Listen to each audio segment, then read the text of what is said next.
والسلام عليكم ورحمة الله وبركاته. اهلا بيكم النهارده في درس جديد على قناة يوسف فوتوشوب توتوريالز. هعمل النهارده حاجة كل الناس اما بتطلبها مني، يعني اما ما بعملهاش بيطلبوها مني، ولما تعملها تلاقي الناس تقول لك مش عايزينها تاني. حاجة محيرة جدا. في درس النهارده ان شاء الله هنشوف ازاي نعمل اديت وريتاتش لصورة زي اللي انتوا شايفينها دلوقتي قدامكم على الشاشة دي، وفي وقت سريع ان شاء الله باذن الله ما نطولش. كل اللي عليك تعمله تابع معايا الدرس.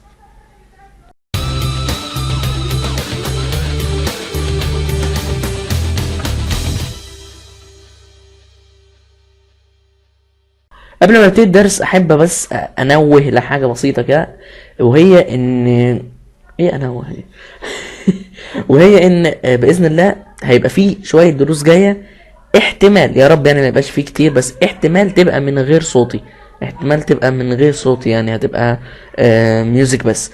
ليه؟ ما تتضايقش، اهدى بس. والسبب هو شويه انشغالات في الفتره دي هتخليني ما اقدرش كل شويه ان انا اسجل درس بصوت وكده. ف احيانا لما ببقى قاعد فاضي زي ما قلت قبل كده، لما ببقى قاعد فاضي ببقى قاعد مثلا بشتغل في حاجه، فهبقى شغل التسجيل بتاع الكمبيوتر واخد بنصيحه باتمان وهي ABR. Sir. No. Sir. No, no, no, no, no. Sir. No, no, no, no, no, no, no, no, no, no, no, no, no, no, no, no. Gosh, I hope we're recording that. We're not Alfred. What did I say? ABR. Always be recording. زي ما سمعت باتمان بيقول لك ABR always be recording.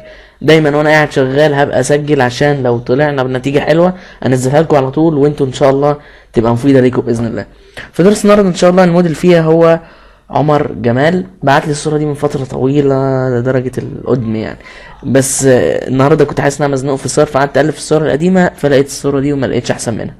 دي النتيجه النهائيه، وديت الصوره قبل الايديت، قبل بعد. تمام. في درس النهارده ان شاء الله انا مش عشان خاطر الناس اللي مش موجوده عندها خالص كاميرا رو فلتر مش هستخدم فلاتر. ايه رايك؟ حاجه حلوه. تمام. نخفي بس الحاجات دي كلها ونجيب الصوره الاصليه دي. اول حاجه هنعملها خالص ان احنا ناخد كوبي من الصوره ونروح عند اداه اللي هي الماجيك واند تول اللي دي، بتاكد زرار كده تلاقي نفسك حددت السما. بعد ما تحدد السما تدوس من الكيبورد كنترول جي، او تدوس اللي هي كوبي يعني كنترول جي اللي هي او كنترول ت. هتلاقي ان انت بقى عندك اللي هي دي. بس قبل ما تعمل كده دايما اتعود لما تيجي تقص حته من السما، قبل ما تدوس كنترول جي او ان انت تاخد السما كوبي، دوس كنترول دوس كليك يمين كده اهو، واختار لا مش من هنا، اسف.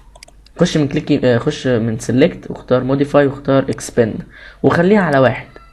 دي بتبقى احتياطي ليه؟ عشان دايما لما بتيجي تقص الحاجة بتلاقي حوافها لونها ابيض من مكان القص، فاحنا عشان ما نعملش كده هنعمل بزيادة 1 بكسل عشان ما يبانش معانا حاجة اصلا. دوس كنترول جي، فتلاحظ ان انت لو مثلا غيرت لون السما مثلا خليتها اسود، هتلاقي ان هنا دي بقت اخف شوية من الاول. يعني مثلا بلاش اللون النيجاتيف قوي ده، يعني مثلا اهو نغير اللون كده. لو ما كناش عملناها بالحركة الاولى كنا هنلاقي هنا حروف بيضاء. تمام، مش هو ده موضوعنا خالص دلوقتي. اول حاجه دلوقتي ان احنا هنضيف السما على الخلفيه. صوره السحاب وصوره الموديل بعد اذن الموديل طبعا هتلاقيها تحت في الديسكريبشن ان شاء الله.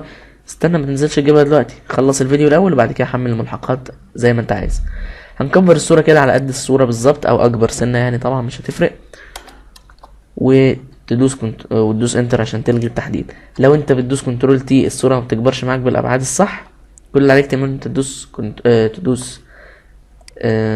كل اللي عليك تعمله ان انت بتصغر او بتكبر تبقى دايس الت وشيفت مع بعض. تمام. كل اللي عليك تعمله دلوقتي ان انت تدوس الت وتدوس هنا اهو في الحته دي بين الصوره، بين السما وبين السما القديمه الاصليه، وتسيب كده. هتلاقي ان انت خلاص، تسمحوا لي اقولها تاني معلش، ترى هتلاقي نفسك عملت السحابه الاصليه. طب تمام. هنا في الكاميرا هتلاقي ان في حته هنا، اما نشيل دي بس هتلاقي ان هنا في اوت فوكس، او ان هو الحاجه كل ما تبقى بعيده كل ما بتبقى فيها كانه بلور اكتر. هنيجي عند دي اللي هي السما الاصليه ونخش من فلتر ونختار convert to او convert for smart filter. دي مفيده في ايه؟ كل اللي فيها بس ان انت لما بتعمل مثلا افكت ويبقى نتيجته مش عاجباك قوي او مش ظابطه قوي، تقدر تعدل عليه تاني. بلاش القيمة المبالغ فيها دي، احنا بس هنعملها 1.9 او 1.2 يعني. اهو هي بس مفيدة عندي هنا، لكن هنا هتبقى مشوهة لي الصورة خالص.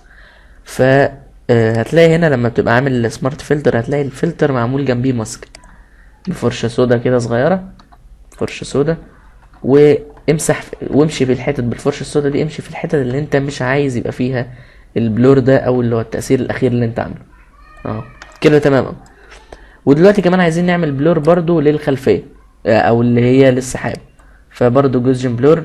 انا بستخدم الجوزجن بس عشان هو ده اللي موجود في كل فلاتر الفيس، لكن قصدي الفوتو. لكن ممكن تستخدم انت لو انت اللي لو هتستخدم حاجة تانية ممكن تستخدم لينس بلور او كاميرا او فيلد بلور، بس ده احسن واحد يعني عشان لو ما عندكش. طيب تمام. ايه تاني اللي علينا نعمله دلوقتي؟ كل اللي عليك تعمله ان انت تيجي من قائمة الادجستمنت وتختار منها كيرفز. اسف لو بتكلم بسرعة شوية، معلش. هتيجي من هنا وترفع النقطة الاخرانية خالص تحت دي، وترفعها لفوق كده سنة، وتيجي يمين بيها سنة هنا بالظبط، وتنزل حتة من هنا اللي هو تسحب نقطة من هنا ونقطة تالتة من هنا. تمام، هو ده اللي احنا عايزين نعمله بالظبط. هنعمل دلوقتي نيو لاير ونخش من قائمة edit ونختار fill. من edit تختار fill او ان انت تدوس shift F5 وتختار 50% جراي او اللي هي 50% رمادي، وتخلي المود بتاعها overlay. overlay يعني ايه؟ يعني مختفي تماما، مش باين منه اي حاجة اصلا. فرشة بيضة وفرشة سودة. الابيض لو هتلاحظ هتلاقيه بيعمل كده في الصورة، بيفتحها زيادة عن اللازم، والاسود بيغمقها زيادة عن اللازم. ايه اللي هنعمله؟ اول حاجة بس عايزين نختار درجة تانية من الاسود، افتح سنة دي عشان ما يبقاش قاتم اوي يعني. وابتدي اعمل دلوقتي بالفرشة البيضة هنا كده عند الموديل بالظبط، او يا ريت نقلل الاوباسيتي بتاعتها شوية، خليها مثلا 80%. وما تعملش في وش الموديل بالظبط، تعالى جنبه كده شوية وفي الحتة اللي فيها سحاب دي ودوس دوسة واحدة، ومن فوق هنا كده دوس دوسة كمان. وبالفرشة السوداء ابتدي علم هنا كده وغمق اطراف الصورة، بتدي شكل اللي هو كأنه صورة قديمة كده شوية، بتدي شكل حلو يعني. فهو ده اللي عليك ان انت تعمله. والحتة اللي انت عايز فيها زيادة اسود دوس كذا دوسة. انا بس عايز اعمل هنا السلم، قلل الاوباسيتي بتاعت الفرشة شوية 50 مثلا، واعمل هنا عند السلم من اليمين والشمال، وكده تمام. هنخش دلوقتي من قائمة برضو الادجستمنت هي ونختار منها color look up اللي هي دي، وهتيجي منها عند افضل شكل للصور وهو فوجي نايت اللي هو ده. هتلاقي ان الصورة عملت معاك كده، هي دي النتيجة اللي احنا عايزينها على فكرة. بس نزل دي تحت الكيرف شوية، تحت الكيرفات اللي هي دي، عشان دي بتساعد اكتر. بص الفرق من غيرها بتبقى عاملة زي الصورة دي، اللي بتدي سنة البهتان اللي بتدي شكل جمالي في الصورة اكتر. هتيجي فوق لاير الموديل او صورة الموديل يعني الاصلية، وتعمل نيو لاير وتجيب فرشة لونها ابيض، وتعمل دوسة كده ودوسة كده، وتخلي المود بتاعها اوفرلاي. مش عاجباك زود المود شوية، زود يعني دوس دوسة كمان. انا بس عايز ادوس كده هنا. اعمل نيو لاير كمان فوقيه وخلي المود بتاعه اوفرلاي، وخلي الاوباسيتي بتاعت فرشتك مش 100% بس خليها مثلا 80%. وابتدي اعمل زود اضاءات هنا كده عند جنب الرقبة من هنا، خليها نورمال احسن. ودوس دوسة من هنا كده ودوسة من هنا، دي بتساعد شوية ان كأن الاضاءة جاية على جسم الموديل اكتر واكتر، بتدي شكل يعني طبيعي شوية. وهنا دوس دوسة عشان تدي اضاءة، وهنا دوس دوسة. هنضم كل دول في لاير واحد كده اهو عن طريق الت كنترول شيفت اي، وتاخد منه كوبي. وهنخش من قائمة هيو ساتوريشن اللي هو هتجيبها برضو من الادجستمنت، ومن هنا هيو ساتوريشن تنزل عند اللون اللي هو اليلو، واليلو هنسيبه زي ما هو، احنا احتمال نزوده. ونيجي عند الريد ونخففه شويه.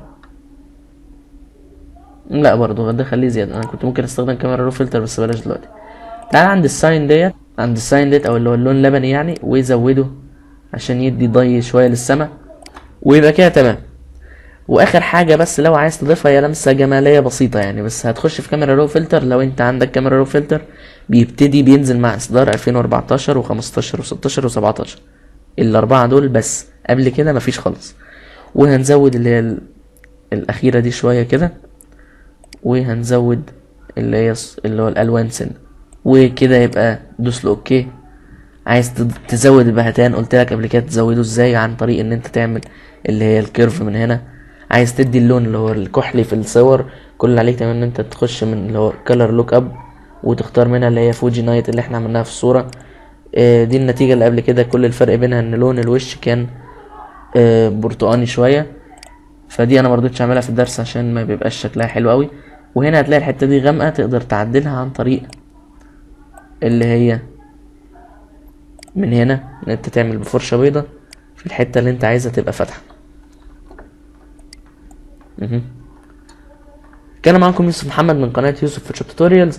كنت عايز اقول لكم حاجة قبل ما الحلقة تخلص. عايزين ننزل على القناة هدية قبل ما السنة تخلص، والسنة مبقاش فاضل فيها غير 7 ايام بس. فياريت في الكومنتات تحت تقترح عليا هدية ارفعها على القناة للناس اللي تعبت معانا السنة دي، وصاحب الفكرة الافضل طبعا هو اللي كومنته هيظهر معانا في الحلقة. وشكرا جدا جدا جدا للكومنتات اللي ظهرت اول الحلقة. كان معكم يوسف محمد من قناة يوسف فوتوشوب توتوريالز. ربنا يكفينا شر الناس الغريبة دي. سلام عليكم.